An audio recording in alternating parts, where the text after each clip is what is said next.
કે માં પાર્વતી આજે સ્નાન કરવા ગયા છે અને એક દિવસ સ્નાન કરતા માં પાર્વતી અને અચાનક ભોળાનાથ અંદર આવી ગયા અને માં પાર્વતી શરમાઈ ગયા.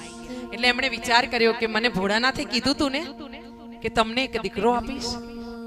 એટલે માં એક દિવસ ફરીથી જ્યારે સ્નાન કરવા આજે આવ્યા છે ને ત્યારે માએ પોતાના શરીરના મેલથી એક નાનકડું અમથું પુત્રનું શરીર બનાવ્યું છે, દીકરાનું. અને દરેક માં પોતાના મનના વિચારોથી જ પોતાના બાળકને પોષતી હોય છે.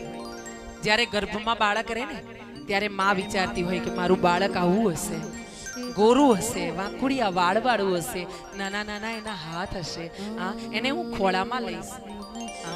આવું માં વિચારતી હોય છે. પિતા કદાચ વિચારતા હોય કે ન હોય, માને તો એ વિચાર આવતો જ હોય. એક પળ પણ એ માં પોતાના ગર્ભના રહેલા બાળકને ક્યારેય કોઈ માં ન ભૂલી શકે કે મારા પેટમાં મારું